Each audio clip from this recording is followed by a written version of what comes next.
शारजापुर नाम के गांव में सम्राट नाम का एक बहुत ही शातिर चोर रहा करता था। वो हमेशा छोटी मोटी चोरियां करके अपना गुजारा किया करता था, मगर ये छोटी मोटी चोरियां करके अब वो बहुत तंग आ गया था।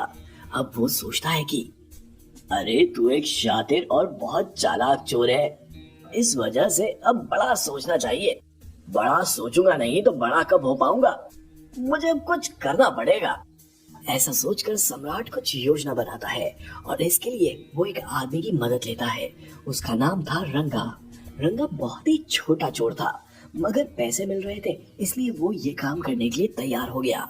अब रंगा सम्राट से, बॉस हमें क्या करना है, क्या प्लान है आपका? अरे बताता हूँ, थोड़ा होशियारी से हमें काम करना होगा, समझे? मेरा प्लान है अब घर घर जाकर छोटी मोटी चोरियां बहुत कर ली, अब थोड़ी बड़ी चोरी करेंगे हम। अब बैंक में चोरी करेंगे, वो भी तू सारी इन्फॉर्मेशन निकाल कर ला, समझे? जी बॉस, सारी इन्फॉर्मेशन कल ही आपको ला कर देता हूँ। अब रंगा वहाँ से चला जाता है और सम्राट एक अच्छा ट्रक लेकर आ जाता है और सारी बाकी की तैयारी कर लेता है। तभी रंगा सारी इन्फॉर्मेशन लेकर आता है। बॉस, रात के समय सारी कैश बैंक में ही रहने वाली है और रात के समय वॉचमैन अकेला ही पहरा देने वाला है, इसलिए ये अच्छा मौका है बैंक लूटने का। हाँ, अब मेरा प्लान सुनो। कल रात को हम रात के 12 बजे यहाँ मिलेंगे और मैं ट्रक लेकर आऊंगा और तुम वॉचमैन को बातों में उलझा कर रखना और उसके मुंह पे स्प्रे मारकर उसको बेहोश कर देना। तभी बैंक में पीछे से घुसूंगा और तुम ट्रक में बैठकर तैयार रखना, तब तक मैं सारी कैश लेकर आऊंगा। जी बॉस, ऐसा ही करेंगे। कल ठीक टाइम से आ जाना। जी बॉस, अब मैं चलता हूँ। अब रंगा वहाँ से चला जाता है और कल जल्दी आकर वहाँ जाकर सम्राट का इंतजार कर रहा था। तभी ट्रक लेकर सम्राट वहाँ जाता है और बैंक के पीछे खड़ा रहता है। तभी रंगा उसे इशारे में डन करता है। तभी रंगा वॉचमैन के साथ बातें करता है और उधर सम्राट पीछे के दरवाजे को तोड़कर बैंक में घुस जाता है और वो वहाँ की तिजोरी तोड़कर बहुत सारे पैसों के बैग्स भर लेता है। तभी रंगा उस वॉचमैन के चेहरे पर एक स्प्रे मार देता है और वो वॉचमैन बेहोश पड़ जाता है और रंगा भी सम्राट की मदद करने के लिए वहाँ चला जाता है। तभी सम्राट और रंगा सब बैग्स उठाकर ट्रक में डाल देते हैं और वो ट्रक गांव के बाहर एक बड़ा सा डंप यार्ड था। वहाँ जाकर सम्राट और रंगा ट्रक को छुपा देते हैं क्योंकि वहाँ कोई आता नहीं था। इतना कचरे का ढेर कोई नहीं देखता, चल अब दोनों घर जाकर आराम करेंगे। अब उस वॉचमैन को होश आ गया और होश आने के बाद उसने देखा कि उसके बैंक में चोरी हो गई है।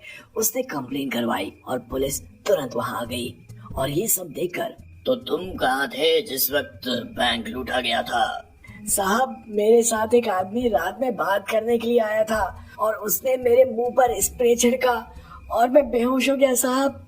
तुम उस आदमी को पहचान सकते हो क्या? हाँ साहब, मैं उसको पहचान लूंगा। अच्छा, तो फिर कल सारे लोगों को बुलाएंगे, फिर तुम उसमें से कोई है क्या, ये बताना है। जी साहब। अब वॉचमैन घर चला जाता है। तभी पुलिस अपने कांस्टेबल से, अरे सखाराम, ये जो भी है बड़ा शातिर चोर है, हमें थोड़ा सावधानी बरतनी होगी, समझे? जी साहब। अगले दिन सारे गांव के लोगों को बुलाया जाता है और उनको एक लाइन में खड़ा कर देते हैं और वॉचमैन को बुलाकर उनके चेहरे पहचानने को बोलते हैं। तभी बहुत सारे लोगों को देखने के बाद वॉचमैन एक आदमी के पास चला जाता है और, अरे साहब, ये वही आदमी है, इसने मुझसे बात की थी। कल मैं अपने घर पर ही था, मैं कल क्यों बैंक जाऊं? मैंने कुछ नहीं किया साहब। तूने क्या किया है या नहीं किया है, ये वो जेल जाकर ही पता चलेगा। 2 लाठी पड़ेगी ना, सब हेकड़ी बाहर आ जाएगी।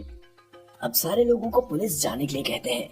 तभी पुलिस इंस्पेक्टर की नजर सम्राट के ऊपर चली जाती है। वो सम्राट को पास बुलाते हैं और तभी सम्राट भागने लगता है। तभी पुलिस उसके पीछे जोर से दौड़कर उसे पकड़ लेती है। अच्छा, तो तू है चोरी करने वाला, सच बता कहाँ है चोरी का माल, नहीं तो मार मार के वो हाल करूंगा ना तुम्हें पता नहीं है। साहब, आप गलत समझ रहे हैं, मैं कोई चोर नहीं हूँ। अच्छा हुआ तू हाथ लग गया, पता नहीं हमेशा हाथ से भाग चला जाता है, आज नहीं छोड़ेंगे तुझे, समझे? अरे साहब, मैं वो नहीं हूँ जो आप मुझे समझ रहे हैं, मैं एक आम आदमी हूँ। अब पुलिस उसको पुलिस स्टेशन लेकर चले जाते हैं और उन दोनों को बहुत बहुत मार देते हैं, मगर दोनों कुछ भी नहीं बोलते। अब उन्हें पुलिस बहुत मार देते हैं। तभी इंस्पेक्टर, अरे इन्हें स्पेशल जेल में डालो, ऐसे चोरों के लिए हमने जो बनवाई है भूमिगत जेल, अब देखता हूँ कहाँ भाग कर जाएंगे। अब रंगा और सम्राट सोच में पड़ जाते हैं कि भूमिगत यानी जाने का कोई चांस ही नहीं। अरे बॉस, यहाँ से भागने का कोई चांस ही नहीं, अब क्या करें? तू चुप रहे और कुछ मत बोल, मैं कुछ ना कुछ हल निकाल लूंगा। अब पुलिस उनके आंखों पर पट्टी बांधकर उस भूमिगत जेल में डाल देते हैं। अब इंस्पेक्टर उनसे बात करता है, अब यहाँ से भाग कर दिखाओ, हमेशा भागने के बारे में सोचते हो ना, अब देखता हूँ कैसे भागते हो। अरे साहब, हमें लगता है आप गलत समझ रहे हैं, हमने कोई चोरी नहीं की है, यहाँ अच्छी खातिरदारी होगी तुम्हारी, अकल ठिकाने आ जाएगी।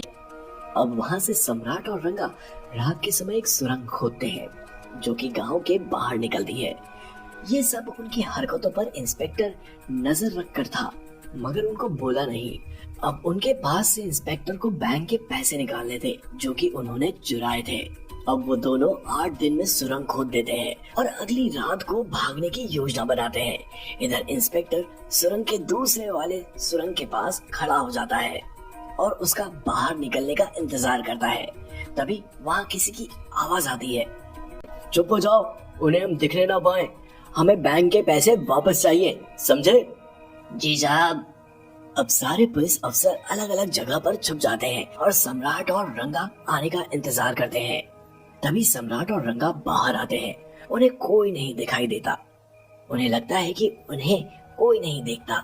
अब सम्राट रंगा से, अब यहाँ ज्यादा देर रुकना ठीक नहीं है, हम भेष बदलकर यहाँ से चले जाएंगे और यहाँ वापस नहीं आएंगे, चलो। अब सम्राट और रंगा डंपिंग में चले जाते हैं और वहाँ गार्बेज में छुपाई हुई उनकी ट्रक निकालते हैं और इधर उधर देखते हैं, उन्हें कोई देख नहीं रहा है, इसकी तसल्ली कर लेते हैं। अब ये सब इंस्पेक्टर दूर से देख रहे थे और ये दोनों ट्रक निकालने की जल्दी में थे। तभी इंस्पेक्टर सम्राट के सर पर बंदूक रखकर बोलते हैं कि चलो अब बहुत हो गया नाटक, निकालो ना पैसे, अब आया ऊंट पहाड़ के नीचे, अब चलो हमेशा के लिए जेल में। तुम मारने पर बता नहीं रहा था, तो तू जो कर रहा था वही तरीका अपनाया, कैसा लगा मेरा तरीका? सम्राट चुपचाप इंस्पेक्टर की ओर देखता ही रह गया और रंगा तो हाथ जोड़कर माफी मांगने लगा। हमने ईमानदारी से पूछा तो तुमने बताया नहीं, अब जेल में सड़ो तुम दोनों के दोनों। कांस्टेबल, इन्हें लेके चलो, अब बाकी बहुत काम है, चलो। अब सारे पुलिस उन्हें पकड़कर जेल में डाल देते हैं और अब उन्हें भागने का इस बार कोई चांस ही नहीं होता।